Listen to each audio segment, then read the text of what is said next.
back for another episode of Paper Route. I'm Corey Holmes. I got Nicole Moss with me. I got Brandon Marshall with me. And we got Stak Jackson on today. How we feeling, good people? Hello, What's up, family? Hello. Oh, look at this 4-box. Manderville for the win. Looking smooth. Why am I the shortest?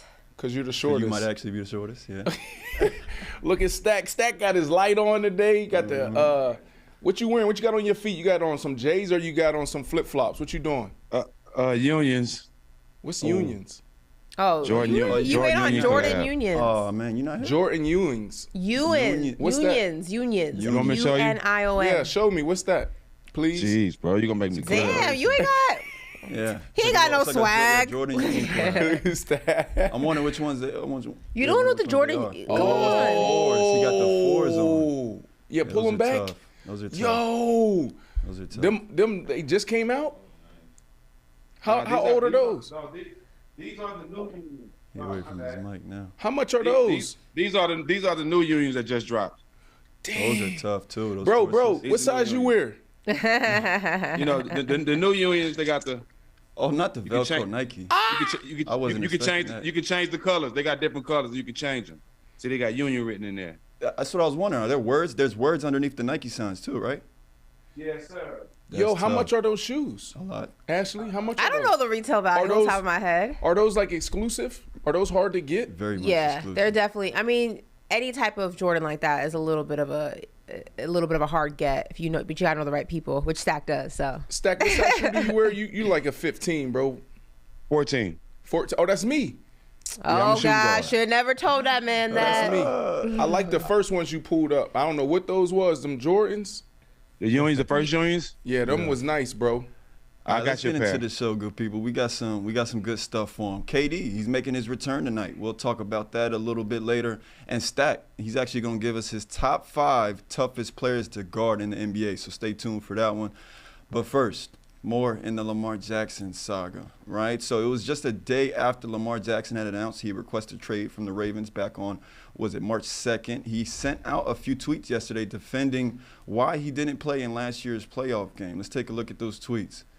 He said, I don't remember me sitting out on my guys week 1 versus the Jets to week 12 versus the Broncos. How come all of a sudden I sit out because of money in which I could have got hurt at any time within that time frame? When we know the Super Bowl been on my mind since April 2018. Let's get real. I'd rather have 100% PCL than go out there and play. Horrible forcing myself to put my guys in a bad position or situation rather. Now that's selfish to me. Ashley, should Lamar Jackson even be having to defend himself in this situation?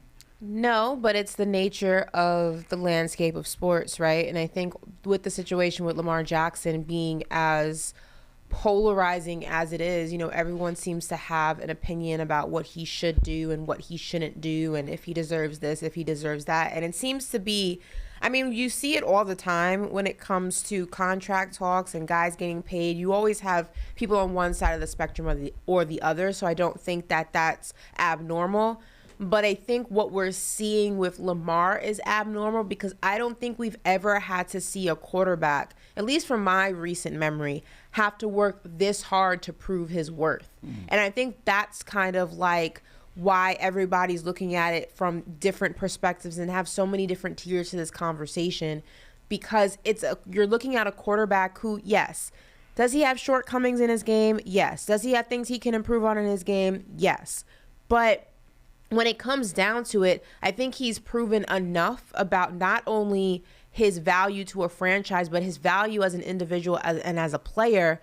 And yet it still seems like he's having to prove that. And I think it's been a while since we've seen that. And I think that's what makes this conversation so different. So while it's unfortunate that he has to defend himself, I'm not surprised that he's doing it, because there seems to be a lot of people who are against Lamar and against him getting paid than I feel like I've seen in a very long time. Right.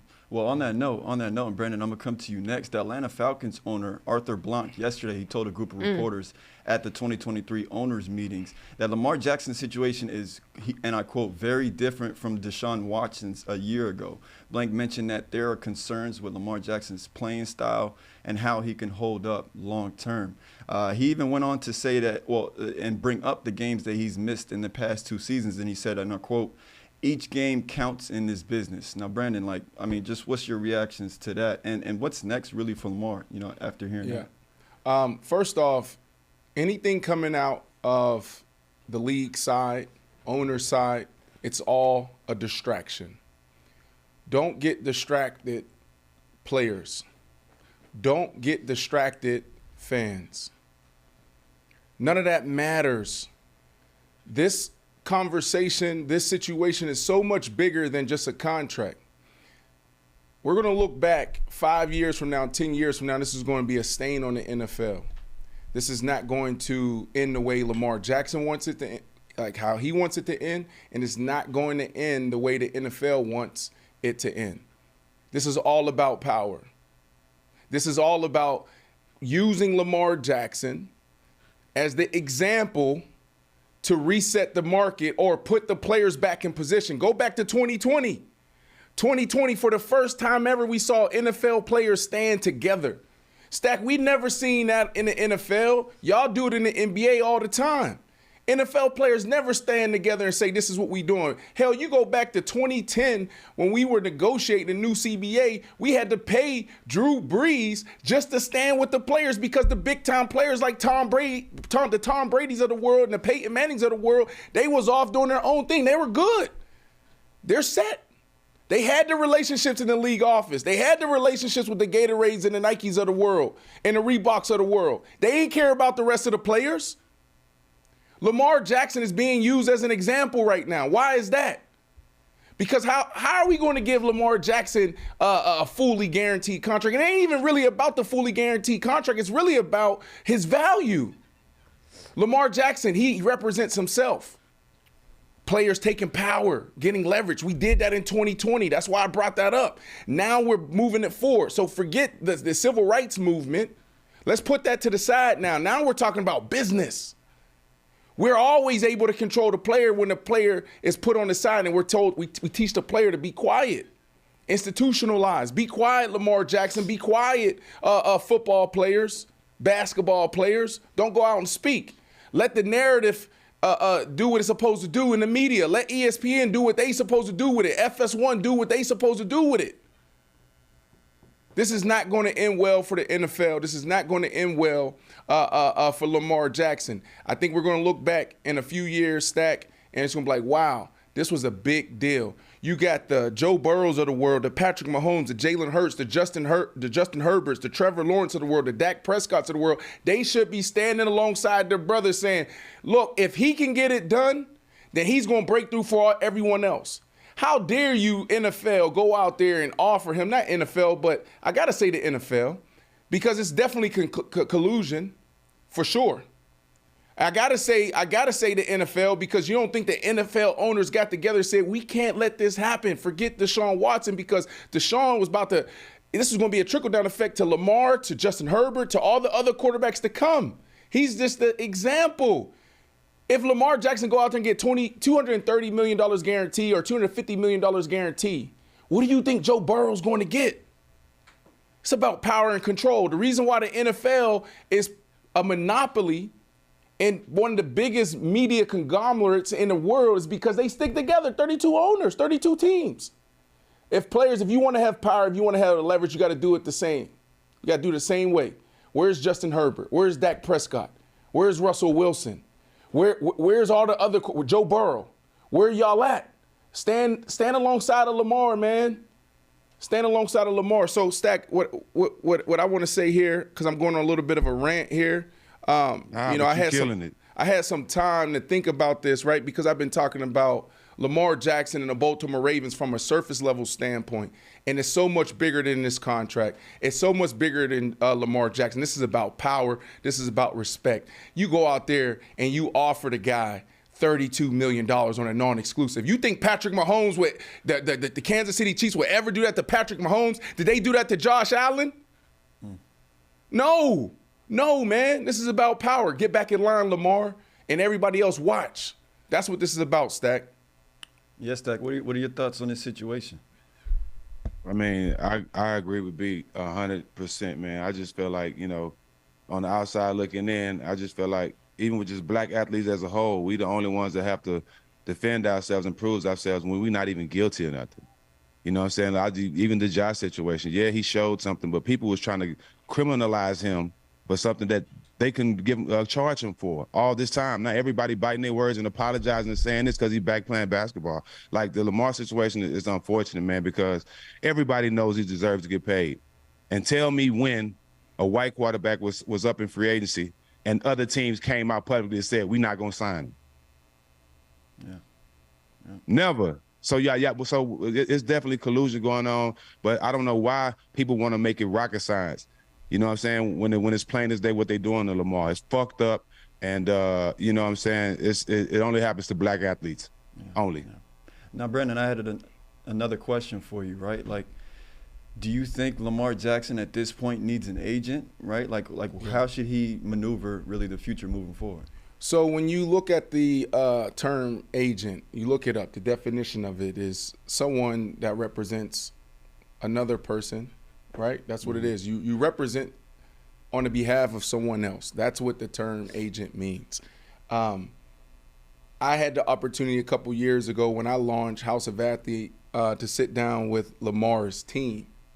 He has a team, right? So whether it's a CAA, a WME, a Kennard McGuire, Jerry Maguire, hell, going back to the damn movie days, whatever agency or agent that's been around football forever, like that's one thing. You can have those agents, but you can also have other men and women who know business also represent you. All it is a negotiation. Now, where you can gain leverage and you can get momentum is off of the relationships. Yo, I want to get traded. I want to move on. It's easier to do business with people that you already have a relationship with. I don't think Lamar Jackson needs an agent. I think it's a distraction. It's about power. That's all this is about. That's all this is about is power. If Lamar Jackson goes out there, represents himself, he does it his way, he gets the deal that he wants, then what message does that send to everybody else? For a very long time, Ashley, the NFL has had all the leverage over all the players. We're not like the NBA. The NBA is different. When you go back to damn Stak's days, back in 2005, 2006, when they were fighting labor laws, who was walking in those rooms? Kobe Bryant, Carmelo Anthony, LeBron James. You don't see that on the NFL side. Hell, you don't even see any of his teammates for real outside of Humphrey. I think one guy standing up saying he deserved a contract. So I don't think he needs an agent, Ashley. No, I'm in agreement with you. I think that for two reasons. One, I think him needing an agent implies that he and his team, including his mother, are not smart enough to go ahead and get this situation handled on their own, which is not true. Could not be further from the truth. Yes, I understand that agents go to school. They a lot of them are lawyers, so they can understand things on a different spectrum than maybe Lamar and his team can. But Lamar has people that he's consulting with who probably are lawyers and other people within the business world. So it's not like it's just Lamar and his mom in these negotiations, in these conversations. So that's one side of it. The other side of it for me is, at this point, I don't know what an agent can do for Lamar when it comes to an organization that clearly does not want to pay him. For whatever reason, they do not see him worth X amount of money. I don't know how an agent is going to fix that. They can go in and wheel and deal and say, my client wants this, and if you don't give him this, he's going to walk, and the Ravens are going to do exactly what they're doing now. All right, so let him walk. Like, we'll figure it out. There's nothing that an agent can do at this point for him. The relationship is so fractured between the Ravens and Lamar Jackson that I don't know what else there can be done. They've made it abundantly clear the minute they slapped that non-exclusive franchise tag on him that this was not a guy that they wanted to pay, that this was not a guy that they saw value in that was worth what's going on in the market with other quarterbacks. And I know a lot of people will say, well, the Deshaun Watson thing is not a good gauge because, you know, some people will say the Browns overpaid and that was an anomaly. Yeah, it was an anomaly. It happened. But you know what? It still reset the market. Lamar is within every right to say, well, that's what he got paid. I want something along those lines. He's not getting that from the Ravens, so I don't really know what an agent can do for him at this point. It's unfortunate, but that's just kind of where we are right now. I would say, can nobody tell you what you're worth better than you? Right? So, no, he don't need an agent. You know your worth. Just like if somebody came to you with a contract, Ashley, you don't need nobody to sit down and tell them what you're worth. You know what you're worth. You know what you deserve. Can't nobody tell them that but you, right? So I agree with y'all. Totally. The agent can't do nothing at this point. Well, and here's the thing, Stak and Ashley, y'all talking about worth and value, right? I'm convinced it's not about the fully guaranteed contract. It's about respect. It's both. Right? It's both. Because when you look at, value Stak, all right, the Green Bay Packers gave Aaron Rodgers $150 million guarantee. His average per year is $50 million. Russell Wilson, and I love Russell Wilson, right? You know it. Russell Wilson, the last 2 years in Seattle didn't perform. That team did not perform at the level that we saw Russell Wilson the first 9-10 years. But he got $49 million But per it's also year. because his resume spoke for itself. Right, okay. Although the last 2 years were rocky, but That's right. he did multiple Super Bowl what appearances. have you done for me lately? Kyler Murray, $46 million a year. That's his average. Deshaun Watson. Wait. Hold on one second. Okay, go ahead. Deshaun Watson, $46 million a year. He's coming off a year where he didn't even play. Okay. Who else do you have here? Patrick Mahomes. He did that deal in 2018? Outdated. You know what they offered Lamar Jackson? $44 million a year. The 133. Oh, we gave him 133. That's what we offered him. He turned it down. But think about this. Why do you go out there and you put him on a non-exclusive? You offer him a non-exclusive. That ain't even a number one tag. He's not. If they actually franchise tagged him on an exclusive, he'd be making 40-something million. He is. If he signs that non-exclusive, Ashley, it's $32 million. Is that not disrespectful? It's super disrespectful, but I want to push back on something you just said, because you brought up Russell Wilson and the money. You say his last 2 years weren't great, and I said, well, he's been to multiple Super Bowls, MVP, Super Bowl winner. I mean, his resume kind of speaks for himself, and you said it's a what have you done for me lately league. Yep. I agree with that. When we had this conversation about Deshaun Watson the other day, I said it's a what have you done for me lately league, and he sat out an entire year, does not have a Super Bowl, does not have an MVP, hasn't been to an AFC championship game, and you said, well, it's the potential. So is it the potential, or is it what have you done for me lately? Because if it's what have you done for me lately, then Deshaun Watson was grossly overpaid by the Cleveland Browns out of desperation. she wants to go back to No, Hey, she right though. If you talking about what have you done for me lately, Lamar's done better than both of them in the last 4 years. Right. Lamar has done better than Deshaun Watson on paper when we look at if we go by the gauge of what have you done for me lately. If you look at overall, Russell Wilson's here. That's right. Lamar Jackson would be, if we're going by just the three of them. This is not, the history of the quarterbacks in the NFL right now. We go Russell Wilson. Right. After him would be Lamar Jackson. Deshaun Watson would be the bottom tier of the three of them when it comes to what have you done for me lately. So explain to me how the Browns did not overpay Deshaun Watson when what have you done for me lately, he sat out a year. Remember the key thing. So yesterday, Stak, or Monday, Ashley and I talked that we had this big debate. It felt like it was a debate show. We just argued for the first 30 minutes, bro. And it was a heated exchange between us on Deshaun Watson. And what Ashley missed, Stak and Corey, was this. I said a quarterback. So it is what have you done for me lately? But the exception is the quarterback. When the quarterback hits the market, everything changes, because you never see a Lamar Jackson in free agency. You never see an Aaron Rodgers in free agency. Go back in the history of our game. When do you see these quarterbacks hit the market? They're too valuable. So when that happens, any desperate team will overpay. So they did overpay. overpaying means but that sets the market for Lamar. But I know, but the argument was, did the Browns overpay That Deshaun wasn't the Watson? argument. Yes, that wasn't the argument. Corey. That was not the argument. Corey. I didn't say the overpassing. Corey, that's the market. When I said that the Browns overpaid Deshaun Watson, and I gave all the reasons why, Brandon said what? They did not overpay him. Right. Maybe he just didn't have going his back to argument Monday. prepared. I'm just saying. Stak, is that how it is? Let me ask the question though. Is it that big of a difference from Russ and Lamar? She was like this. Oh, no. I was just, no, not that big of a difference. I was just kind of spacing them out. Russ is not even in my top 5 quarterbacks right now. I understand that. I can validate that, and that's my brother. He was just here yesterday. Russ turned the PJ around. He was in Orlando. I said, bro, you got to come down. You too close. He flew the PJ down. He said, bro, all I got is 15 minutes. Jumped in a little rental, came to House of Athlete, 15 minutes, bro, gone.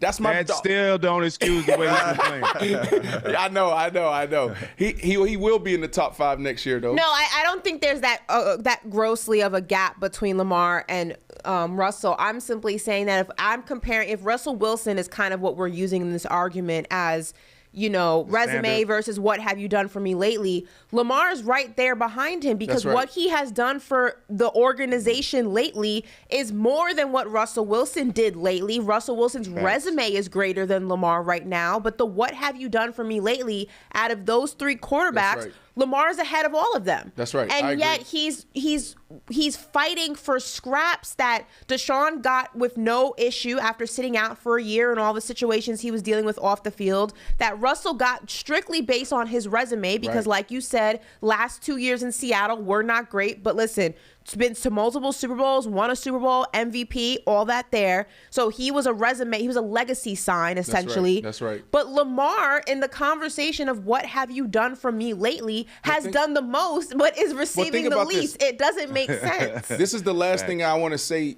to this team.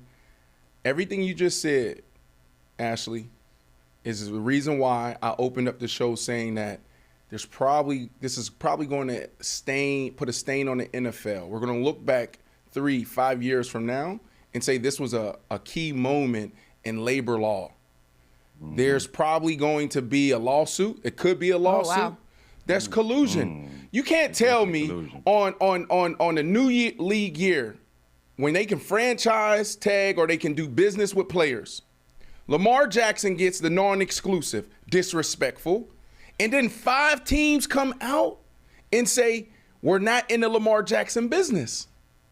Do you not think the 32 owners got together and said, look, we cannot let Lamar Jackson disrupt the business today and 5 years from now? Because 5 years from now, you also got to you got to go see Justin Herbert. You got to see Joe Burrow. You got to see Jalen Hurts. You got to re-up with Dak Prescott. Dak Prescott could be back at the table next year. He's 25 touchdowns and 10 interceptions away from getting a bigger deal. There's all these other quarterbacks? Patrick Mahomes is going to be back up. Trevor Lawrence. This is bigger than Lamar Jackson. So everything that you just said, Ashley, is the reason I'm leaning into we're being distracted by all the, this owner said this, that owner said that. They all saying the same thing. Well, we're not, the money ain't the issue. The fully guaranteed contract is. And first of all, you can scratch. I know the other day when I said landing spots for Lamar Jackson, I mentioned the Colts. The owner came out and says he doesn't believe in fully guaranteed contracts. You can scratch them off the list. That's not true. That was a quote. But I don't think that's, but remember, I don't think it's about fully guaranteed contract. It's about value. If a team comes out right now and say, we're going to give you 3 years, $150 million, and let's say 133 or 125 is guaranteed, I think Lamar potentially takes that, right? Because now you put me up there with Aaron Rodgers and Russell Wilson. That's where I should be. What was the quote that Arthur Blank gave when it was comparing Deshaun and Lamar? Corey, real quick before we move on. What was that quote? Well, he just said that the situation is very different. And okay. He also said that each game counts in his business, referring to his availability on the field. Okay. I have a problem with that statement because for a multitude of reasons. One, when you talk about the availability, and I hate to sound like I'm piling on Deshaun, but that was the example that Arthur Blank used, so I'm going to go ahead and use that example as well. Deshaun sat out an entire year. What's less available than that? He didn't play an entire season. Like, you can't get less available than that. Lamar, yes, he didn't travel with the team last season, things like that. But for most of the season, he was present, except for injury and things like that. So that's a scratch. And then you talk about, what was the other part when he says... And also he said that his play style, right? He's not sure how long that could hold up for. His play style. Last time I checked, didn't Deshaun Watson have 2 ACL injuries? So we're talking play style. Last time I checked, they're both running quarterbacks. That's a big chunk of their game. But only one of them had 2 ACLs, I believe, in the same leg. Also, Ashley, what are we doing here? This doesn't make any sense. Also, Josh Allen gets hit more than Lamar Jackson, and he plays the game more aggressive. It doesn't make any. It's not adding up. I'm just saying it's not adding up. That's all. We can move on. I'm just saying it's not adding up. All right, moving on. So we're gonna stay in the NFL, right? So yesterday the league was under a bit of scrutiny after news released that teams can now have up to 2 Thursday night games per season. Players current and former really took to social media to kind of express their frustrations with the change in the rules, right? A notable player to react to the news was quarterback Patrick Mahomes. Right, so if we look at his tweet here, he kind of just threw up an emoji, right? Just kind of, again, depicting his stance on what changed and whatnot. And then you got cornerback Darius Slay, right, from the Eagles. He was clearly frustrated. Hell no. With the changes here. Yeah. Hell we need to take that shit away. Yeah. What's Jalen Rose say? Not gonna be able to do it. But then we got former NFL quarterback Robert Griffin, who really kind of just put everything into perspective, right? He says the NFL is now allowing teams to have 2 Thursday night football games per year. A league that continuously says it's all about improving player safety continues to put the health of its players at risk. Playing 1 game with only 3 days rest isn't smart. Playing 2 is ridiculous. Now, NFL owners, they also discuss flexing games to Thursday nights, which would mean like if a team was set to square off on a Sunday, depending on the matchup, right? Like late in the season, the issue with this was late in the season that the quality of games weren't as good. Right. So let's say if there's like a Cowboys and Eagles game on a Sunday and they're both playing really well, they could potentially flex that game from a Sunday to a Thursday. Which would be idiotic because Thursday night football is terrible. Like let's just call it what it is. It's not great. I mean, Brandon obviously is going to dive into this deeper than I can, but I'm just going to say this. One, from a health standpoint, this makes no sense. Yeah. I know from athletes that I've interviewed, obviously I've never played the game, but from guys that I've interviewed, even basketball players, but specifically NFL, because this Thursday night applies to them, they're creatures of habit. You know what I mean? They have a routine, and that routine is thrown in disarray with Thursday night football. It's a shortened week, when they normally rehab, now they're actually getting ready for a game. And, their whole workout from rehab to everything in between is thrown off because it's a shortened week. So they hate Thursday night games, especially, 1 is bad enough, but now you have 2 in the mix, just doesn't make sense. Yeah. I don't really understand it. And also the product of Thursday night football, notoriously, when you take Thanksgiving out of the equation and maybe opening night Thursday night football, the product's not that great. So I'm not really sure why we need 2 of the games. Brandon, obviously you can speak more to it, but I just don't really understand the purpose of it. Stak, let me ask you a question. Okay? You played a lot of sports growing up, right?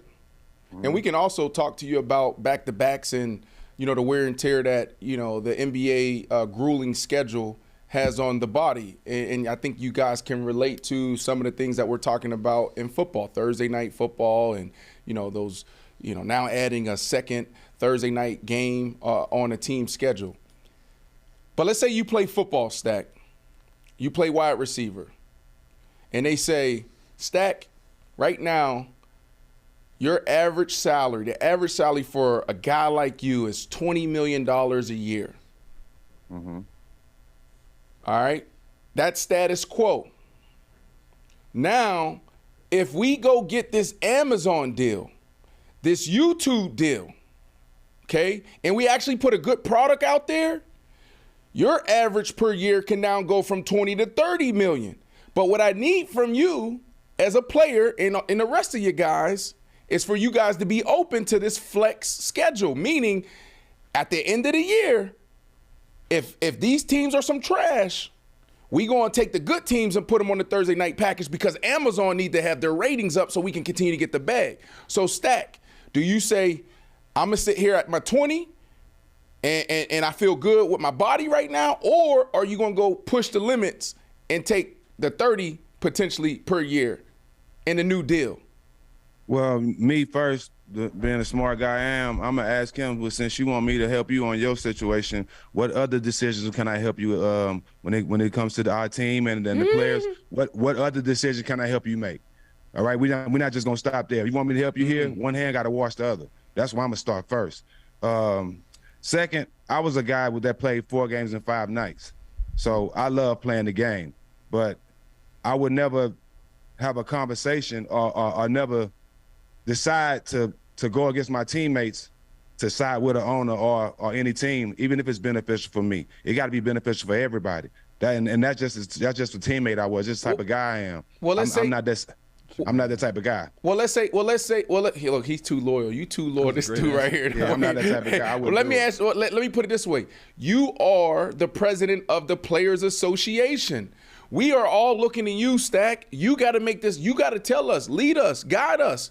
Do we go take this deal, this new media deal with Amazon and YouTube and potentially even Twitter one day, and our bag goes up, it increases to get a little bit bigger? Or do we say, nah, we cool where we at, and we don't want to put no more wear and tear on our body? You make the decision. I'm going no wear and tear. If the owners want us to agree with them to get more games, then let's figure out how we can get the owners to agree with us in something we want. That'll be my answer. My question is if you go ahead and you implement more Thursday night football games, right? And it's a shortened week. As we know, athletes hate that. They're creatures of habit, especially in season. And the product begins to suffer. You have guys who aren't playing. It's a short week. They're injured. They're banged up. Then what good is it to increase the value of Thursday night because of Amazon, because of YouTube, because of all those deals, the streaming and the way that things are being constructed within the landscape of media now?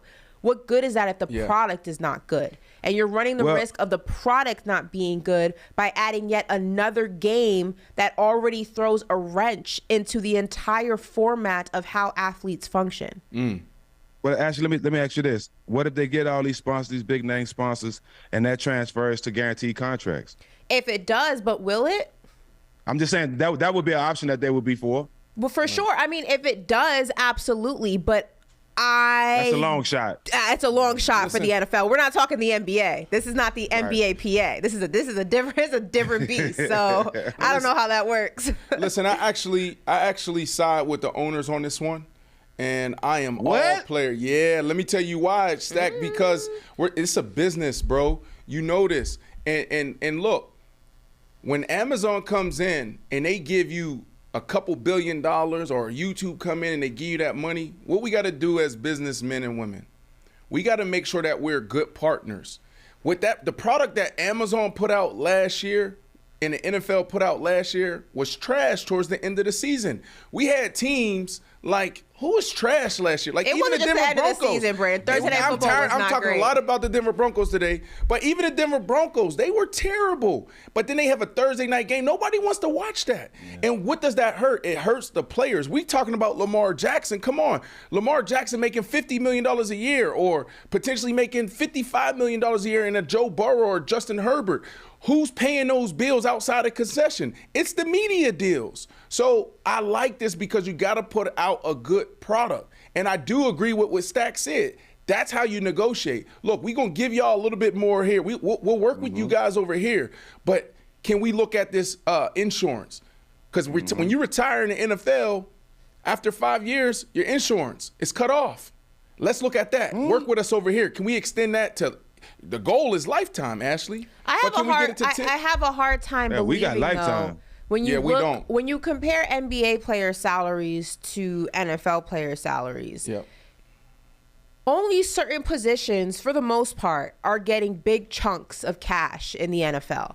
I have a hard time believing that this change, has it been confirmed, or they're in the talks of doing it? No, but think about this. I have a hard time believing it's going to trickle down to the players. It does. Let me tell you why. And maybe in the beginning of the season, you'll get a high quality product. I believe that you will. The first few weeks, everyone's fresh. Everyone's coming back. You're going to get a nice product.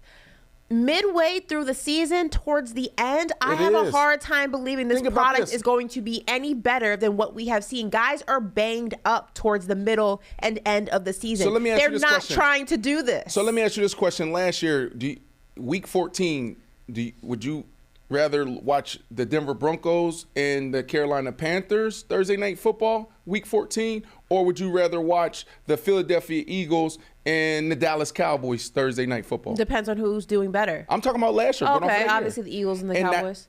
And that's the situation right but here. But Eagles and the Cowboys game, we didn't even get – each time they played each other, one of their quarterbacks were out. That wasn't even the top product we could have got. Yeah, but there's still it's still a better matchup, and it's still the teams that are thriving. It's still a great – you didn't want to see if Gardner Minshew can come in and hold it down for a couple of games? It's just a little hypocritical for me. I don't think so. Where – the league is constantly preaching player safety and trying to make the game safer for players and trying to extend players' longevity within the sport. And they're talking about all their things that they're doing to go ahead and make that happen.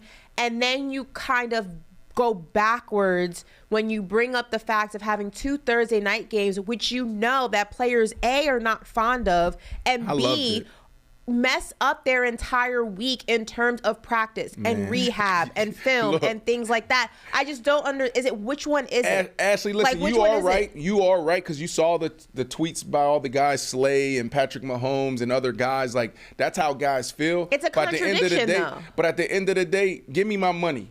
Give me my money. We're going to figure it out. I'm going to sit on ice a little bit longer this week. Okay, we got Thursday night. I love that. I love primetime games. I love getting back. And I was one of those guys that I was able to bounce back. I was fortunate. I was blessed. You know, right around Wednesday is when my body felt good. And the teams need to do a better job of managing the week.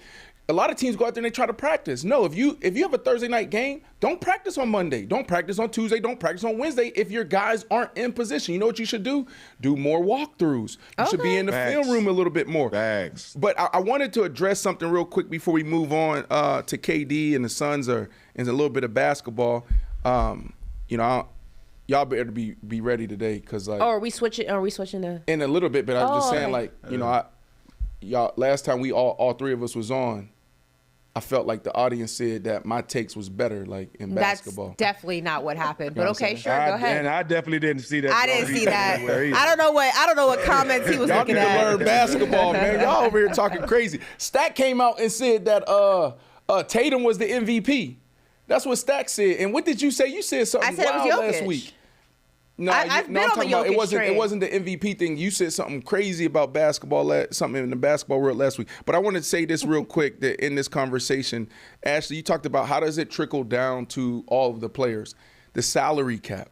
That's all it's about, right? So, yeah, you're not going to see 20, 30 guys getting these major deals. The big deals in football, but what you see is guys going from making $500,000 to $1 million, $1 million to $4 or $5 million. You know what you're also going to see in the NFL?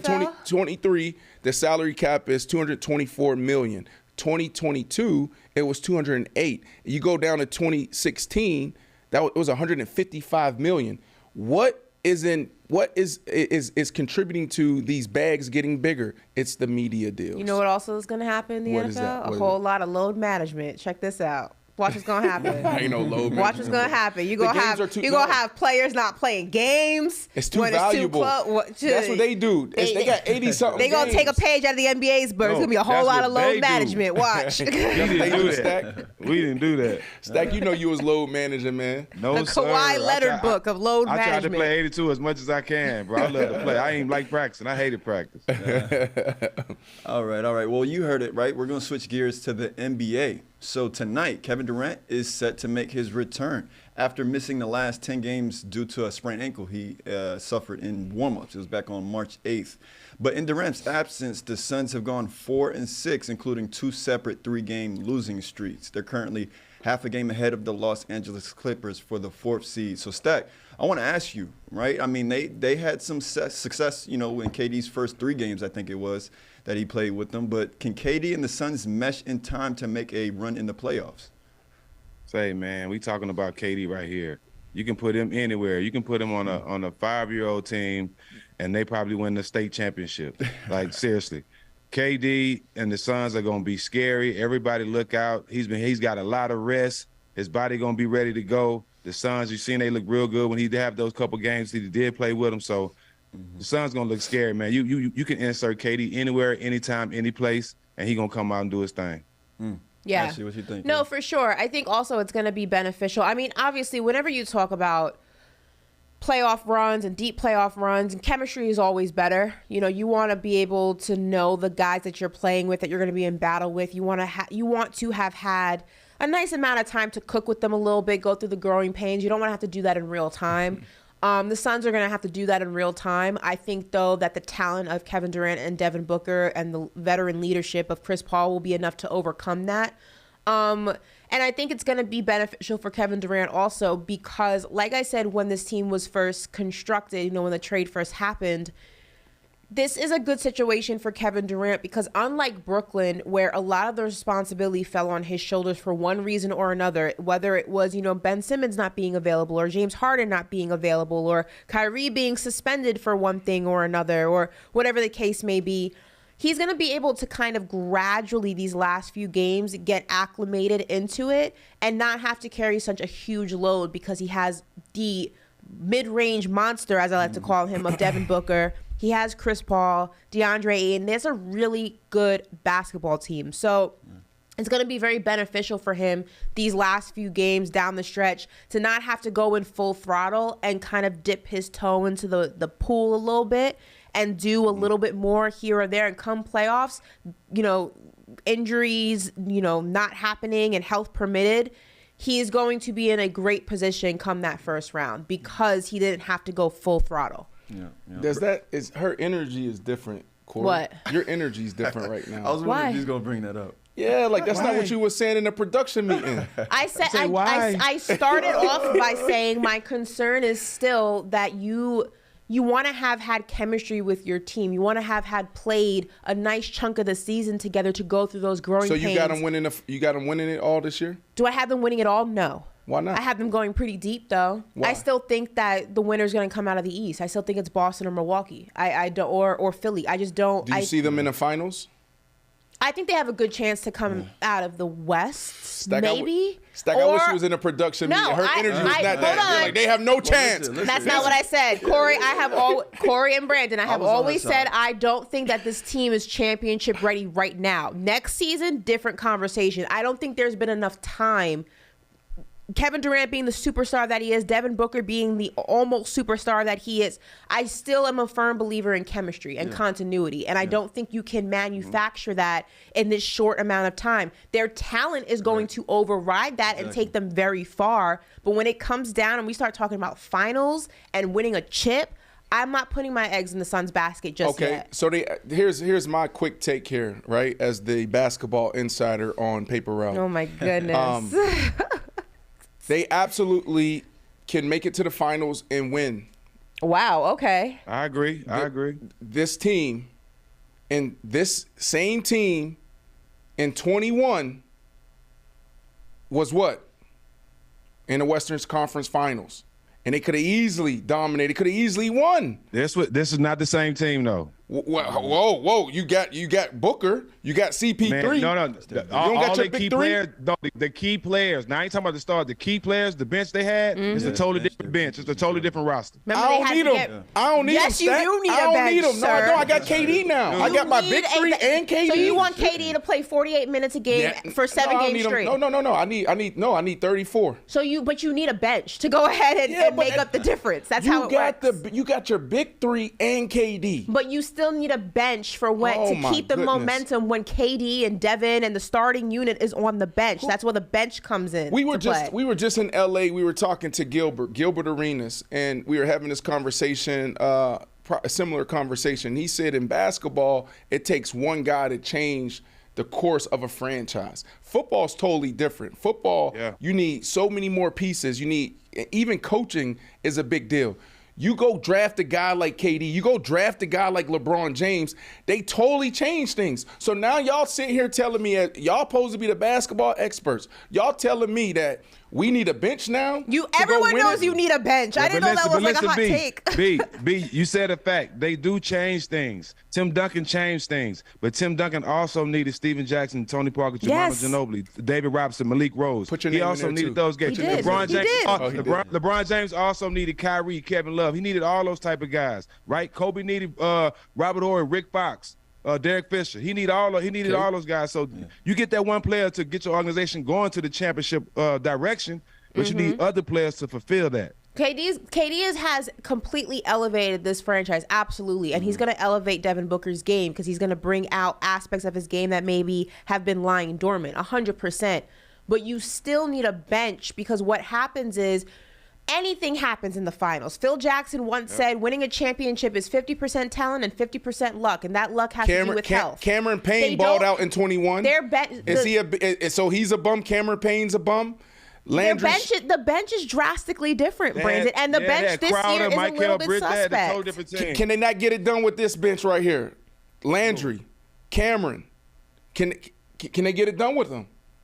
Yes, sir. I'm asking y'all. Those are definitely guys that I don't know. TJ Warren. Their bench is not even. I like TJ Warren. Yes, me too. But it's not the same bench. It's not the same bench of 2021. And what's going to happen is the game slows down in the playoffs. The game changes in the playoffs. You need a solid bench to go ahead and fill in those gaps within the game. And that's why when the Bucks won their championship, they had an incredible bench. No, the Bucks won because that year was because KD toe was on the line. Okay, we're not gonna do that. That's why the Bucks won. But if you look at their roster, the Bucks, that was too easy for the Bucks. James Harden wasn't there.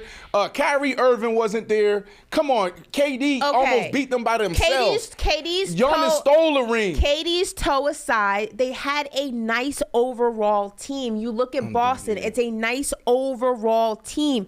Even the Warriors, when they won the season before, last season, it's a nice overall team. You cannot rely on just your starting unit to win a championship because people break down. Injuries happen. Players get double teams. Players have off nights. You need to be able to combat that with a solid bench unit. And the Suns unit this year is a little bit rocky. That's all I'm saying. Yeah. Okay. Hey, Stak, I have a question for you though. Is it now or never for for KD and the Suns? Right? Like. We mentioned that they need to build out a bench. Is that something that if they don't get it done this year, they might invest in next season? You got like an agent, Chris Paul, on the team. You got DeAndre Ayton. We know his relationship with the coach. Is it now or never for KD and the Suns to win a championship? I would say it's definitely now and never, but I would give them this year and next year. After next year it would be a wrap. If they have the experience. They have everything they need to make a run right now, and that's why they made a move for KD because they know they can make a run right now with the stars and the core they have. CP is on his way out, and I don't see another style of point guard that's as smart as Chris Paul, that's a playmaker that would fit in that system with all those scores and all those dominant personalities. So it's definitely now one more year with Chris Paul. His contract is probably up, but they're going to give it this year and next year. Then, it's definitely over with for sure. For sure. I think I agree completely. I think this year I'm giving them a pass only because Kevin Durant hasn't been available for a big chunk of this season. It's like going back to the chemistry and continuity thing. It's hard to, press fast forward on that. That takes time. You look at what's happening in Dallas, it takes time. Next season, health permitted, all people back, and they have the full team, and they go through training camp and the preseason and all that stuff together, and they're able to play a majority of the 82 game season together. Definitely championship or bust. I can't do that now with a fraction of the season being played together. That would be unfair. Can I ask a question that's off the script real quick? You just brought up Dallas. What's going on, Stak and Ashley? What's going on with Luka and Kyrie? Didn't I tell you this was going to happen? Luka come out say, what do you say? I'm not happy. Where's the tape? I told him this was going to happen. Hold on. I told him this was going to happen, and he sat on the set and called me like, what are you talking about? That's crazy. That's not crazy. So let me ask you a question. What is different from this team than before Kyrie got there? Right. That's what I'm asking. I thought they just, what's different? Let me tell you what's different. And why I got excited. Everybody who saw that trade was like, oh, that's great, Kyrie and Luka together. They can do some damage. But we all knew they still 2-3 players away, at least 2 players away, another star away at least. Like we knew they wasn't gonna compete in the West right now. They was gonna make it look good. They was gonna have some exciting games. It was gonna be must-see TV. But nobody said they was winning the championship. But why is Luka? What did Luka say, Ashley? Did he come out and say like I lost my love for the? What did he say? I don't remember. I don't want to misquote him. I don't know. He's just frustrated. He's frustrated. Right? Why is he frustrated? You think he's Why do you think he's frustrated? Because he probably thought that adding Kyrie was going to be an instant, oatmeal fix to everything going on in Dallas, and it hasn't been that way. It's not going to happen that way either. There's too many holes. He got to look in the mirror too, though, and stop and leave the referees alone too.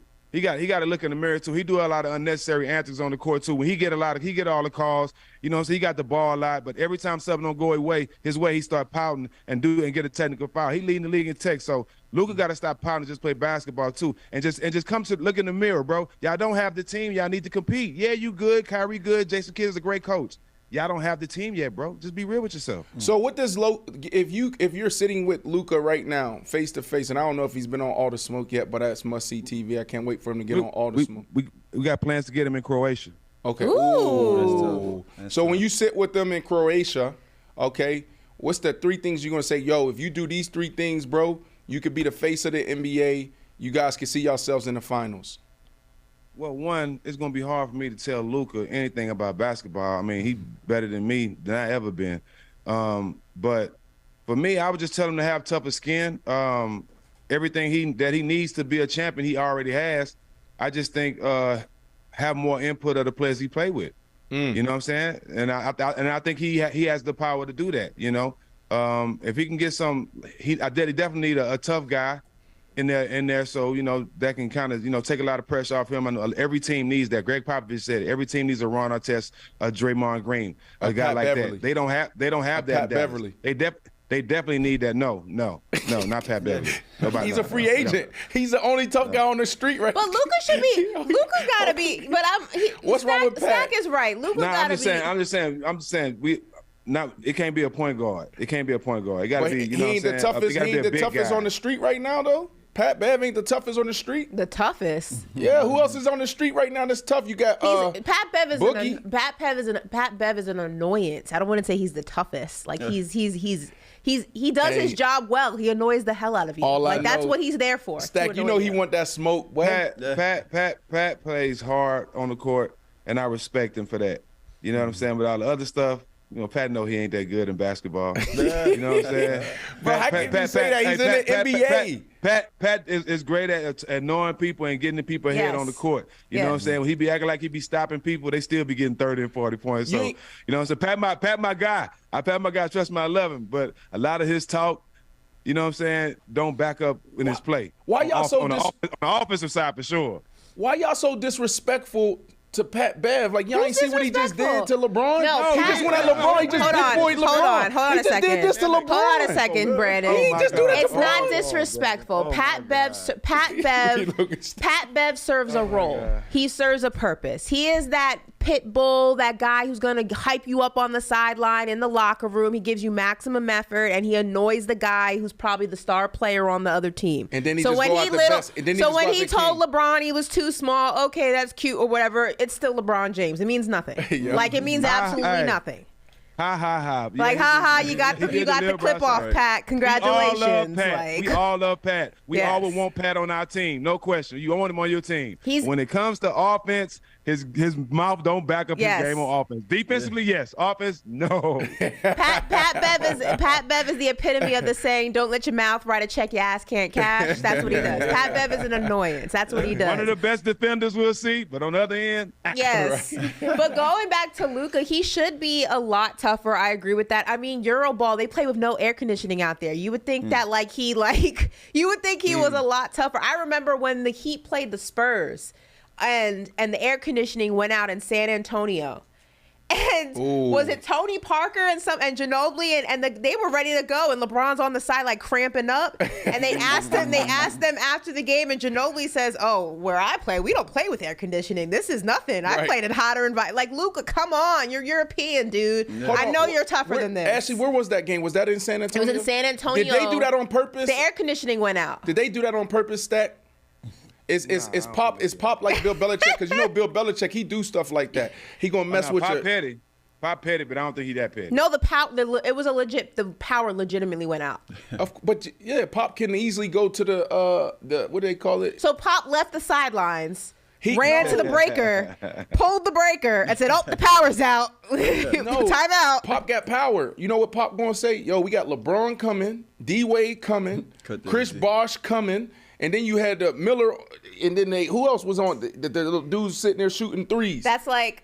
We got them coming, so what I need y'all to do at the power company, if things get out of hand, or if it's close, I need y'all to hit that switch. You don't think Pop can do that? Bill Belichick do it all the time. That's like the Jason Kidd thing where when he was coaching the Nets, and he told the guy, "Yo, hit me," and so the cup would spill and he would get an additional timeout. Like, come on, come on, stop it. All right, folks. Look, it's time for Fact or Foolish, right? So let's get into it. Remember, I'm gonna read a statement. You guys got to determine fact or foolish, and then give your explanation why. But to bang off this segment, we got Stak's top 5 hardest players to guard. So Stak, actually, to tee you up, what I'm going to do is just read our first statement. Of course, you're going to determine whether it's fact or foolish, and then you're just going to give us the rest of your top 5. So to start, Steph Curry is the hardest player to guard in the NBA. Fact or foolish? I wouldn't say he's the hardest, but one of the hardest. One of the hardest. So fact. So fact. Foolish. But yes, all right. So give us your top 5. Who's your top 5 hardest players to guard in the NBA? So I don't have a 1 through 5. I just have 5 players who are the hardest to guard. I don't have number 1. Or, so we can't even hear Stak right now. So you and Stak got to roll with it. You can't hear me? No. I can't hear him. You can hear him? Yeah, I can hear Stak. Okay. Well, y'all hold it down for a sec. What's going on? That's not live programming, y'all. Live programming. Worst comes worst, I could just list off your top 5. All right. Yeah. So yeah, I got Stak's 5 in front of me. So you said foolish to Steph Curry, but we got Embiid, we got KD, we got Jokic, of course we got Steph, and we got Anthony Davis. Y'all, like Ashley, Brandon, what's y'all's reactions to that? We okay, like so I can hear Stak and everybody now. So so Stak, you had who number 1? I don't have a 1 through 5. I just have 5. The 5 hardest players to guard. I have the 5 hardest players to guard. All right, for me, Steph Curry's number 1. Okay. If I had to go this order, it goes Steph Curry, Giannis, KD, Embiid, Jokic. Those are my 5. Okay. Yeah, Stak, I was surprised you didn't have Giannis or Kyrie on there. No, Giannis or Kyrie. No, I didn't have Kyrie. I had KD. No, yeah, but Stak didn't. Oh. Yeah, okay. I didn't have Giannis because if you can build a wall against Giannis, and if you have a big enough guy that can guard him one-on-one, he don't have that many moves. He's just athletic, and he's just dominant like Shaq. He going to get it. Mm-hmm. But you throw that ball to Embiid, he got a million different moves. Anthony Davis is a mismatch. He can shoot it. Like Steph, it's impossible to guard him off all those screens. The guys I'm talking about, they got multiple moves and they got a crazy bag. And the only reason Kyrie will be in the 6 or 7, but these bigger guys that have multiple bags, they way harder to guard. Actually, you know what? I'm gonna take. Let me redo my list real quick in my head. I sat on it for a second. I'm gonna go not Jokic. I'm gonna go Steph Curry, Giannis, KD, Joel Embiid, and I'm a hybrid number 5, and I'm probably going to go Kyrie, Devin Booker. I think Jokic, you can take him out of his game a little bit. I mean, he's so dominant that he'll figure out a way, but you can take him out of aspects of his game. Kyrie is, like I say all the time, Kyrie's bag is deep. And when you're playing against someone with a deep bag like that, it's very hard to stop them because they can hit you from multiple angles of the court. Same thing with Kevin Durant. And I know that Boston technically stopped him and in that series, but I still think that Kevin Durant at his very best is just impossible to lock down for the most part. Like, he'll always figure out a way around you. So I'm going to go Curry, Giannis, KD, Embiid, hybrid, Kyrie, Devin Booker. And remind us. So your list again, Stak, because I think you were out when you were going through it, and I think I was the only one that heard it. Tell us your list again. I got Embiid, KD, Jokic, Steph, and AD. And you don't got one who's like the toughest guard out of that 5. You For don't me, have to rank for them, but me, who's the toughest? KD, because Okay.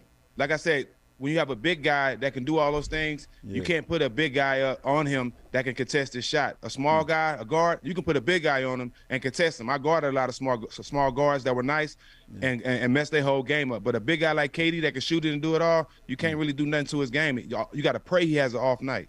Right. Nah, hey, all facts there. I'm still surprised there's no Kyrie on his list. Me too. He's in my top 7, but he's not in my top 5. Wow. Let me. And that's my guy. That's my guy, but not my top 5. Yeah. Let me ask this question, Stak. I had an opportunity last offseason to go out to L.A., and I played one-on-one with Paul George. And I was blown away. Come on, bro. I don't want to hear this. Right. That's what I want to know. Hey, listen. I was blown away, bro. Like, when I was strapped, bro. I was playing D like you. I was all over him. Wasn't. Listen, he'll ask him, he'll tell you. But bro, hand in the face, I'm touching the elbow, I'm doing all the things, bro. Still wet. Boom. Pause. No. You was hacking. No, Oh, I for wasn't. sure. He I was was hacking right there, for hand in his sure. face. I was doing everything, bro. And he was making every shot. We're talking about, mid-range, at 3, fade away, back to the basket, turn around, everything, bro. I just couldn't believe how efficient he was. So when we're talking about these top 5 scorers, like, what about the other guys, man? Like the Paul Georges of the world, the Trae Youngs of the world, the DeMar Rosens of the world. Is it like that across the NBA where it's like that's just what y'all do every single day, your skill, like, hey, I'm going to get these 100 shots up on the elbow, super efficient there? Because a lot of times when we talk about these guys and skills, Kyrie, handles, how many more guys in the NBA got crazy handle that we don't even talk about? How many more guys in the NBA got crazy skill and can score from anywhere, but we just don't talk about it? I mean, I don't think PG was trying that hard against you, to be honest. But no, he killed me. No, he killed me. But my thing was, like, listen, hold on, time out.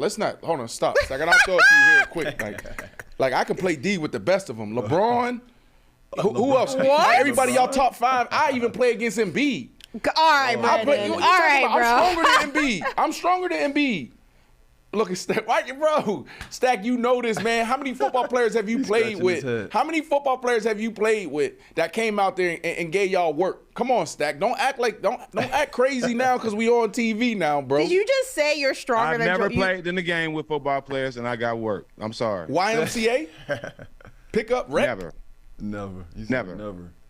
Brandon just said he could go toe-to-toe with Joel Embiid and beat him. I said defense. I ain't say I can beat Stak. I ain't say I can beat Embiid. But I'm talking about if I'm going to be right there with him, with him. B, it's a lot of players that is unguardable in the NBA. If they had the rule where nobody can be in the paint, a lot of guys will be saying a lot of different other names in our top 5 hardest player to guard, because there's a lot of guys in the NBA that's impossible to guard. But they're not good at beating 2 defenders, or they're not good. Other teams are good at, shrinking the court and making the court look small. They don't have the IQ as some of these top players to be able to get their buckets off and get their stuff off. But if it was just one person in front of them, it's a lot of guys in the league that will be ice water. Stak, you know how we walk into the locker room sometimes. The chat is laughing at you, by the way. They laughing at me? They said you are not stronger than a 7-foot, 300-pound player. At all. Hold on, time out, bro. Time out, Stak. You know this, man. Come on, Stak. Come on, B. Embiid, bro? Listen, you losing He could have named credibility anybody, right now. and he said Joel Embiid. Like, Stak, all right. Factor foolish. That's just like me saying I'm strong. I can box out Aaron Donald. Okay. Here we go. Factor foolish. NFL players work out more than NBA players. Factor foolish. That's fact. Okay. So, Stak. Hold on. Excuse me. Some NBA players. Not all. Y'all just start working out. No, not y'all. Hey, you got guys like Kobe. I guarantee you Kobe's in the gym more than football players. so is LeBron. Man, they LeBron doing is in the gym bands. longer than football Man, players. they doing bands. Give me the bands. doing Give band me some workout. bands real quick. Y'all doing bands, bro. Y'all on Bosey balls. You see LeBron, he on Hey. the Bosey ball doing balancing acts. Football players don't compare to boxers.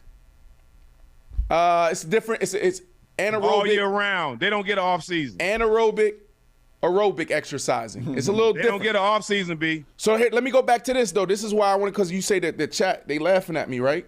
They said you said Embiid and LeBron, they both would cook you. I ain't say win. Defensively, they said they would cook you. I play D on LeBron. Ask D Rose. Call D Rose. When D Rose was in his prime, when I was playing for the Chicago Bears, I was in the rec center with D Rose. That's not saying anything. I was right there. Did he cook me? He cooked me. But I was right there. That's Derrick Rose. It don't matter. I was right there. He ain't get busy on me. I was right there. So you play defense on Giannis. You giving him work? What I was saying is strength, right? What I'm saying is I bet I squat more than Embiid. I'm tougher than Embiid. I'm more aggressive than Embiid. I'm elbowing. I'm pushing him in his back. He ain't doing none of that. Why y'all? I guarantee you, if you guard Embiid, you will foul out in the first quarter, maybe the first 2 minutes of the game. You crazy.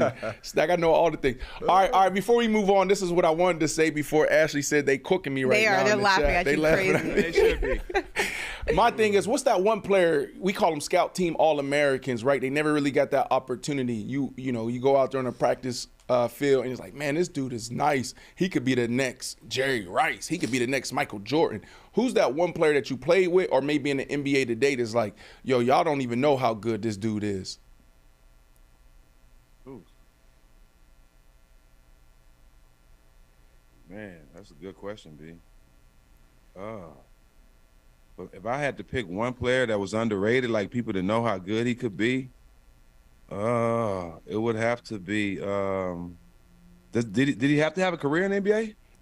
Yeah, he got to play it in the NBA now. Some of the best players ain't make the league. We know a lot of that's what I'm saying. If somebody got in the NBA and was in the NBA and didn't get the time, that's their fault. I mean, I kind of be interested. They wasn't good enough. They wasn't good enough to get time. Ben Simmons. Ben Simmons is the answer. We just need to see it in practice. Not. In practice. In practice. Why did Ben Simmons catch a stray? No. I said in practice. Like, in the off season.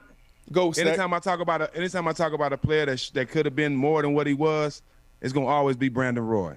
If he wouldn't have got hurt, we would have been talking about Brandon Roy would have been one of the best players to ever play this game all time. Ooh. Wow. Not even close. What about Derrick Rose? No, Derrick Rose too. Derrick Rose, but he's still playing. Brandon Roy career just stopped. He had to stop playing. What I'm saying?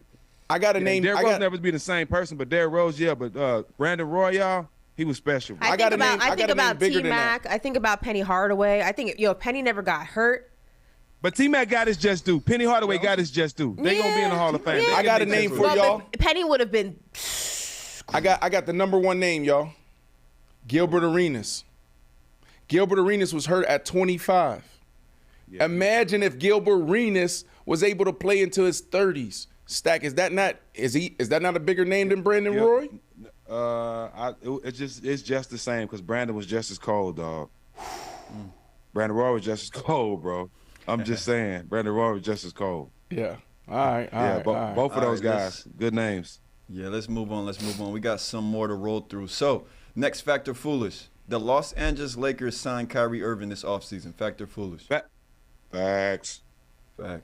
Kyrie's out of Dallas for sure. He didn't want to be there in the first place. Joe Tsai was on his petty train and sent him there, even though he didn't want to go there. Mm-hmm. I think if LeBron is in LA, which he more likely will be, Kyrie's coming there with him. We'll get that. We're gonna get that reunited duo that everyone's been looking for, without a doubt.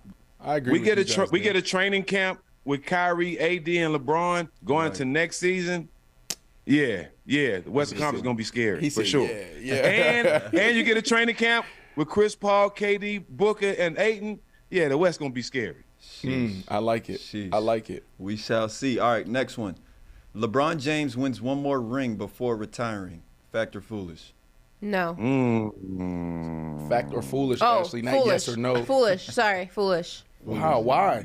I think the window's closed. I think that there's so many other teams now that are just more primed to win championships and quicker.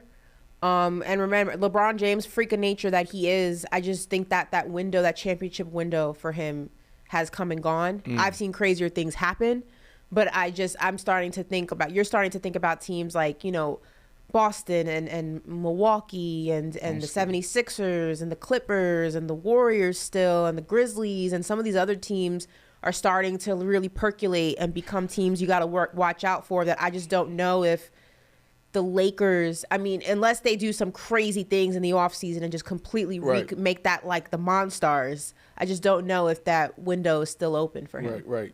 Okay. What you got, Stak?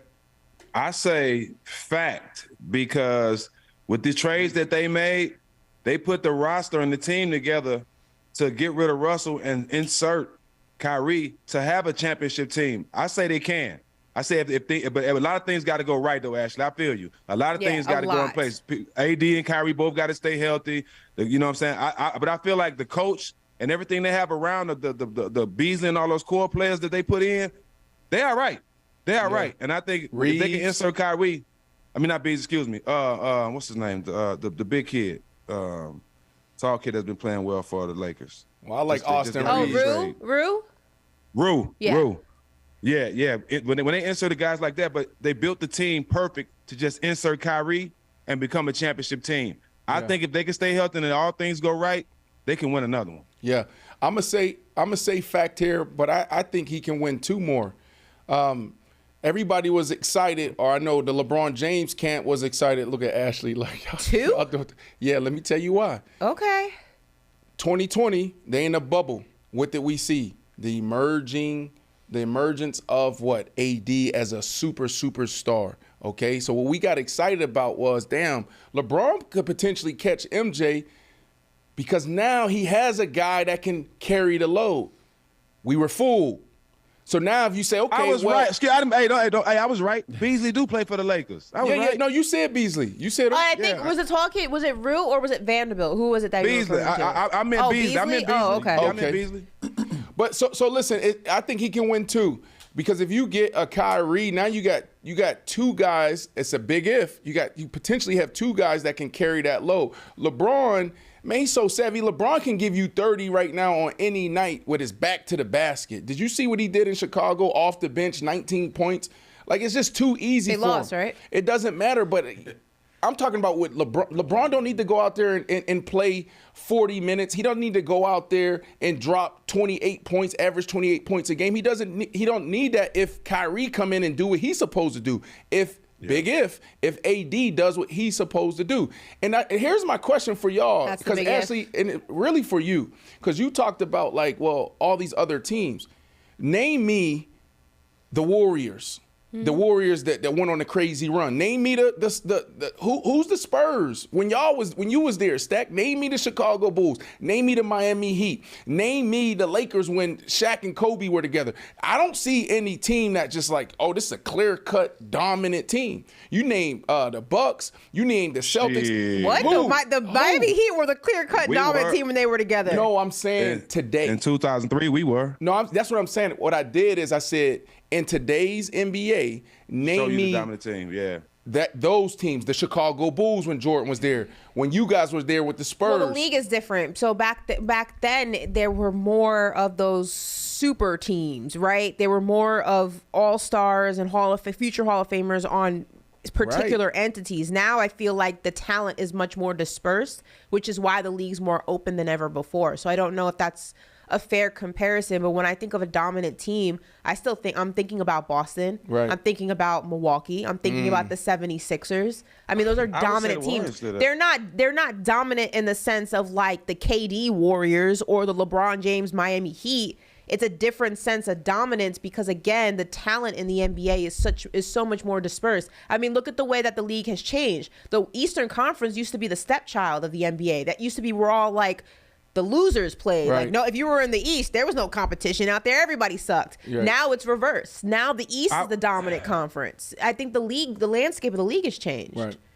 I feel like as long as Draymond, Steph, and Clay on the same team, they're going to always be the dominant team in the Warriors. Look at the last 10 years. Who got the most championships? Like, it's been them. So they are still the most dominant team. Their record don't show it now. But when it come down to it, if we come down to it and they make a run in the playoffs and win this championship, what everybody going to be saying? This is a great dynasty. This is the dynasty. How many more can they get? They're old, but they're still winning championships.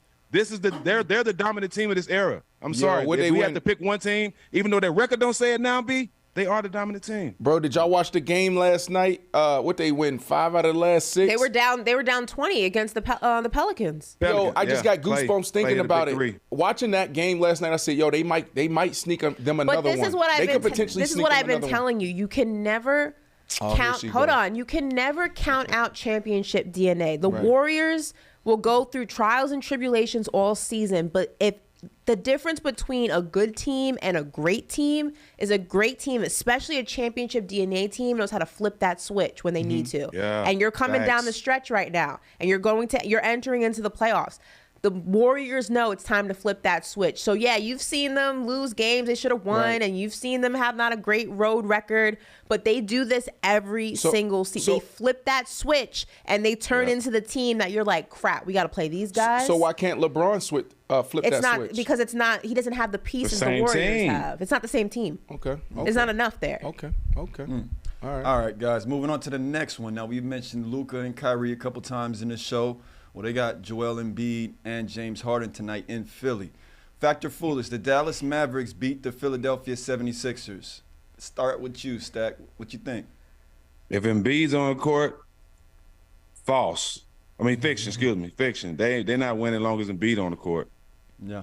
That's simple. It's that simple. I don't care what Kyrie and Luka do. They might go for 40 apiece. Yeah. That's what I was about to say. Yep. Long as Embiid on that court, nah, they ain't gonna win. Listen, what I do know is Luka is a competitor, one of the ultimate competitors. What I do know is Kyrie is going to be a free agent, so every game matters for him. He wants his respect, and he wants a big deal. I say that because right now they're not in the play-in. They're sitting 11th in the Western Conference. They gonna go. Yeah, they will drop. Damn, they dropped that far? Yes. They've been struggling. Yeah, they win. I'm riding with Dallas. They lost the Hornets back to back. I'm going with Dallas tonight. Embiid on the court don't matter. It matters. No, it don't. It matters, sir. Both of them boys going for 40 again. Nah, it matters. I'm going. They was the first tandem to do it, and they going to be the first tandem to do it twice. 40 tonight. No, I'm definitely going with Stak. I'm going with the 76ers. And B going to come out there with a vengeance because the people were saying he was ducking the smoke from Jokic when they were supposed to play. So he going to come out there with a chip on his shoulder and try to prove a point. That's what they saying? They said because Jokic and Embiid were supposed to play against each other when the 76ers in Denver played a couple nights ago, and Embiid didn't play, and Kendrick Perkins went on TV and said that Embiid was ducking him. So he gonna come. Embiid's coming out with the mask on. It's like it's go time, baby. Let's go. He gonna take all his frustration out on poor Luka and Kyrie. They didn't do nothing, but they gonna get the brunt of it. Listen, my recall crazy. If you beat a dude once, real bad, you gonna give him a rematch? Javante Tank Davis comes out and he whooped Ryan Garcia. I don't know what they got, what type of clause they got in their match. Stak, I know you do boxing. You got down there so many documentaries and shows coming out, from All the Smoke to stuff with Showtime. But I know you cover boxing. There ain't no clause there. Javante Tank Davis run through him in 5 rounds. Why he gonna go back and see him again? No, I'm on to the next. Give me Shakur. Give me Haney. So I say that to say this. Didn't he drop 45 on Joker a couple months ago? What we doing? Why Perk go out there and say that? It's a what have you done? Because right now it's a what have you done for me lately league. We use this all the time, and they're neck and neck for MVP. This was your moment. He already did it. He didn't want to ruin it. They say to solidify that you should. This is you guys mano-y-mano. The last time y'all we see each other for the rest of this regular season, mano-y-mano, y'all have a chance to go at it, and you ain't go at it against your MVP candidate, your fellow MVP candidate, to show why you are the number one option. That's why he said he was ducking it. Was he ducking it? No. Does Embiid care? No. He ain't worried about Jokic. Jokic ain't worried about him. It's funny, but it doesn't mean anything. I'm a firm believer that one game or one matchup should not override what you've done in the entire course of an NBA season. Embiid not facing Jokic does not take away from his MVP season and vice versa. Right. It was funny, but it was stupid. We'll just leave it at that. All right, moving on. So for our next one, right, last year, different from this year, is kind of like a runaway with who was going to win, the Sixth Man of the Year award. But this year is pretty tight, right? So for our next one, baby. Emmanuel Quickly wins Sixth Man of the Year award. Fact or foolish? Fact, sure does. Sure does. Emmanuel Quickly, as I like to call him. Yeah. Listen, quick Quick has been doing work. Yeah. He's been doing work. We've been trying to, in New York, we've been telling Tibbs to give him the keys for a very long time. I can't think of what he's averaging off the top of my head right now, but 14 points a game. 14 points a game. But I mean, there have been games where he's coming off and he's dropping 30 He here. just dropped 39, didn't 30, 40. It's what he's doing. He's a reason a lot of these Knicks games have been able to result in wins, because down the stretch he is so reliable. I just think that he's so impressive. To play in New York under that microscope is not easy, and some people rise to the occasion and some people don't.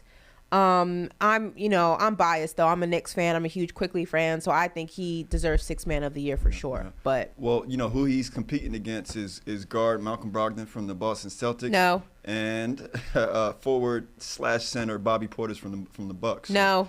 Yeah. Brandon, who you got? You got, or should I go to Stak first? You doing some I'll be research? quick here, Stak. Yeah. It doesn't matter. The New York Knicks, they've always done a phenomenal job of putting out six man of the year award winners. From J.R. Smith to John Starks to Anthony Mason. I want to see them. I want to see them in the Eastern Conference Finals. You're really That's the only thing I care skipping about. steps here, Brandon. That's all I care about. I'm just saying, like, we're talking about the Sixth Man of the Year award, which is actually, I think, an individual award. It is an individual award, but you guys always do this. Can I see the Knicks put out a winner? Like, I want to see y'all win. He is gonna win six. That's a winner right there. Oh my goodness. Oh my goodness. What you want us to do? It don't matter, Stak. It don't matter. But I do respect the award, though. I do respect it. It is one of those ones that's like, yo, this is a huge feat. Mm-hmm. What you got, Stak? Yeah, I mean, the winning the Sixth Man in the Year don't equals winning the championship. Damn Right. sure don't. That don't even close. But he's one of my young fellas that I was able to mentor and coach in the Allen Iverson game. Any one of my young fellas that got opportunity to win the award and take a step up in the NBA, I'm all for it. I hope young fella wins it for sure. He's a Kentucky product too. Shout out. Yes. Listen, Kentucky is. I don't know what they put in the water down there, but it's crazy. I mean, what the prospects that come out of that school, from Bam Adebayo to Emmanuel Quickly to didn't Devin Booker go to Kentucky?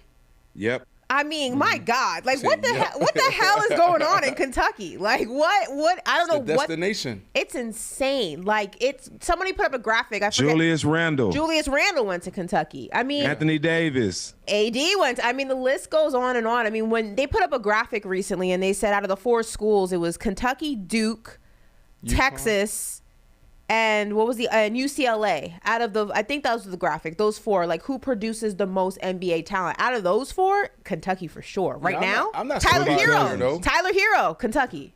But I'm not surprised. Rondo. I mean, you growing up, right? Stak. Those are the teams, right? Kentucky, Duke, UNC. UConn. No, you say no?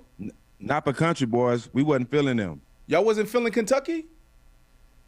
None of them schools, like in Texas, we wasn't looking at none of them schools because, a lot of them schools wouldn't even come down there to talk to us unless we went to a prep school or we was in one of the programs that they was cool with. They didn't come down to the South. They was all the West Coast and East Coast kids because Son of Vaccaro and all them, they controlled all that from the East to West Coast.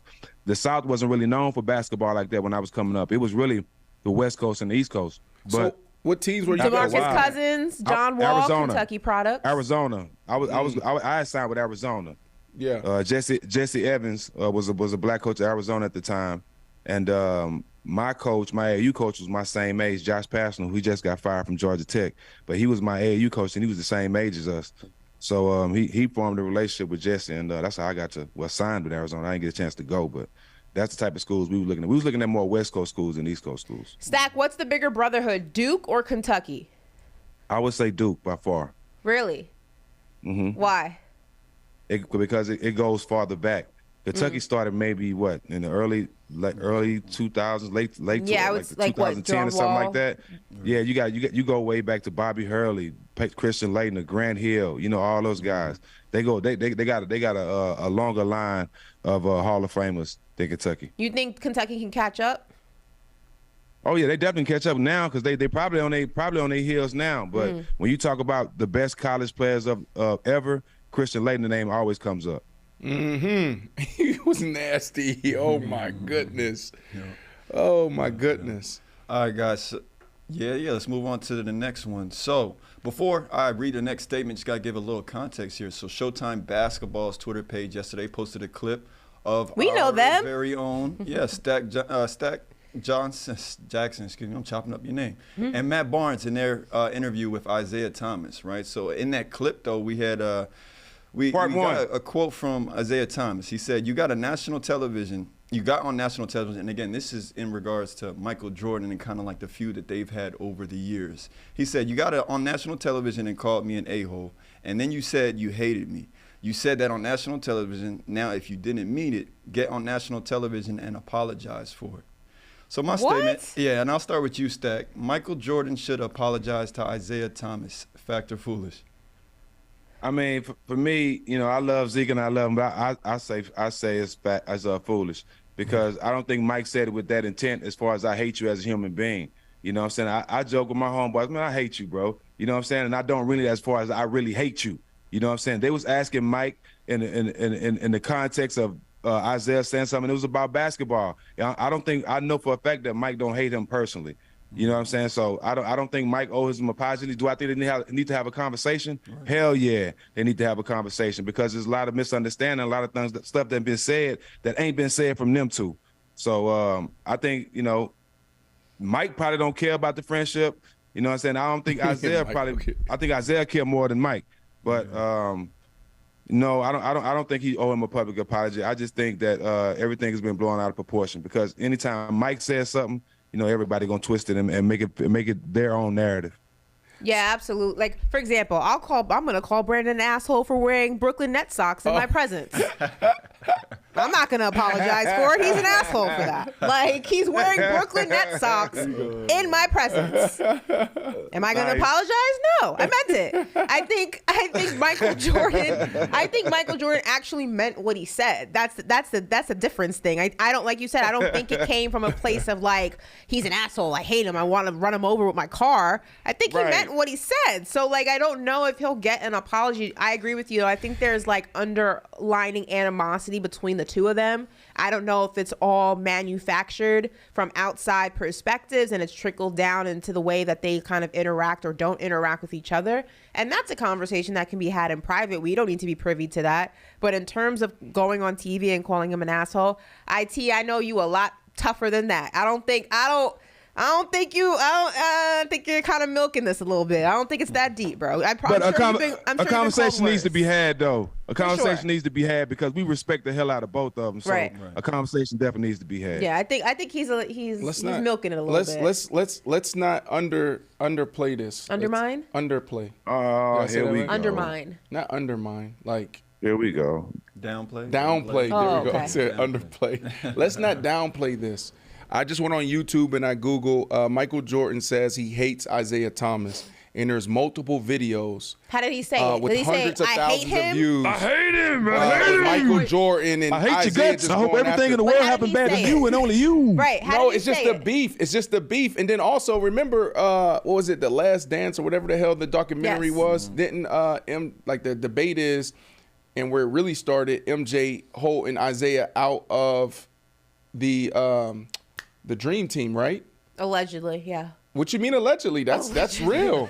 Isiah came out and he said that's real. Like, that's real. Why MJ come out? That was his account. Michael said that that's not what happened. Oh my goodness. What do I always say? There's three sides to a story: your side, my side, and the truth. Okay. So there's something in the middle that is true, and then they have their own recollections, which is why Stak is saying they need to have a conversation between the two of them. But in terms of being that, I don't feel like Isiah Thomas is that broken up about being called an asshole. I'm sure he's been called a lot worse. Let me give you my opinion on this, B. So a couple things. One, do I think Isiah people looked out for MJ and his people? Yes. Two, do I think that they was friends at one point? Yes. Three, do I think the way they played and fouled Mike severed their friendship? Of course. That's what it's about. Okay. Well, then Mike's soft then. Mike's the sensitive one. They weren't playing basketball, bro. You know what I'm saying? It's basketball. It's playing physical basketball, and it's just clotheslining you and shit like that. That's what they was on. Then Isiah, I ain't with you on this one. You can't do that. Yeah. Because there's rules out there. Whether you're on the basketball court, the football field, it's like you still in a fraternity. Right. You can't go out there and try to hurt guys like that. I lose respect for dudes like that quick. I ain't into all the cheap shots and all that stuff. I mean, they're both entitled to how they feel. I can't tell somebody how to feel about something. You can have your opinions on it, but Isiah has his feelings, Michael has his feelings, and the only way that they'll ever get over it is when they discuss those feelings with each other and come to a common ground. But I mean, listen, life is short. Hold a grudge. Don't hold a grudge. It's it's rich people problems. We getting ready to jump ball. The NBA already got their rules. Y'all want to come with your own rule to hurt me? So the Jordan rule. You know what would be a huge flex, and we're about to end the show here. Thank you guys so much for tuning in. Thank you guys for subscribing. But before we end the show, you know the biggest flex, Stak? If we see you and Michael Jordan and Isiah Thomas and Matt Barnes on All the Smoke. Like, what's happening? Hey, man, who you telling? What you doing? Like, I saw you with MJ a couple months ago. Y'all was at NASCAR. You ran into MJ, and I saw you put something out that said, it's coming. MJ said he's going to come on All the Smoke. So what we waiting on? I will tell you this. I have a higher chance of getting MJ on the show alone for maybe 2 hours than him and Isiah on the show. Trust me. So look forward to me and MJ, but don't ever look forward to Jordan and MJ, because I don't think that's going to ever happen. I love it. Let's get that. I'll take that. I'm fine with that. Just seeing MJ Isiah and MJ. My bad. Are we going to get to sit down with you and T.O.? Oh, that's easy. That's man. I'm gonna post some videos of T.O. today. He been working really hard today. That ain't real beef though. That ain't real beef. That's real beef, bro. Beef. It's real beef. It's beef. He got mad at me, Stak, because but that ain't real beef, man. I ain't trying to fight. They'll race it out. They're gonna race it out. I'm not gonna condone that, bro. I'm coming in peace with everybody for the rest of my life. I don't want no problems with nobody, and you don't want no problems either. I know, but this is what I would say, Stak. If I match his energy, it'll be real beef.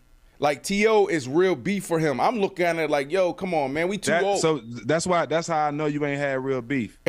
because when it's beef, it's cooked on both sides. Right. Yeah, that ain't real beef. Yeah. But what I'm saying, though, is as a man, though, like the way he came at me for a year straight about a simple race, it was kind of disrespectful. And I had to take the higher road. We got to put you guys in the chair that, like, you know, Katie and Draymond sat in face to face, looking at each other. We can do that. And just have a moderator and just let y'all Isiah and Magic did it. Yep. Kobe and Shaq did it. Oh, wow. Yeah, no, I want to sit down. You know what? I know we said we're about to end the show. You know who I want to do that with? Jay Cutler. Who do you want to do it with, Ashley? Who do you want to do it with, Stak? Beef? I thought Jay Cutler was your guy. It's not beef. It's just like... It's a conversation there. Yeah, it's like there was a lot that happened in Chicago that last year. And, you know, you got to think about 2006, we was drafted this together. We did everything together. Dude bailed me out. I lost all my money in Vegas on my rookie deal. I called bro sitting in the wind at the edge of the bed. Yo, I need 70 grand wired to me tomorrow, or they taking me that. They ain't going to take me to jail. The mafia about to take me somewhere in Vegas somewhere. My bro, here you go. You know what I'm saying? We've been through everything. And then all of a sudden we go a couple years and we don't talk. Pandemic, I'm sitting there late night, 3 a.m. I'm laying with my wife, and she like, just text him, just call him. I hit him up, we talk, we reconnect, and then we lose touch again. So it's like we need to really sit down and get back on the same page, but there needs to be a conversation. So that's the person I want to sit down with. Who do you want to sit down with, Ashley? And then Stak, who do you want to sit down with? And then we'll end the show. I don't have any beef. Come on, Ashley. I want to sit down with all the people on Twitter and YouTube. Stop calling me a whore. Stop calling me the B word. Stop calling me out of my name. Stop calling me stupid. Stop saying, oh, let the men talk. Shut up. Leave me alone. That's who I want to sit down with. Shut up. That's what, I would like to sit down with Adam Silver and I wish rest in peace David Stern. So and ask them, after seeing our documentary on the Malice in the Palace, do y'all think y'all should have handled that different, and do we deserve our money back? Wow. There you go. Hey, make sure y'all tune in to All the Smoke. We're going to see MJ, Matt Barnes, and Stak. Hopefully. Yeah, it's going to happen. It's going to happen. I'm telling you right now. It's going to happen within 5.5 months. It's going to happen. All right, cool. Tap back in the paper route. Ashley Nicole Moss, Corey Holmes in the cut. Stak 5. We see y'all tomorrow.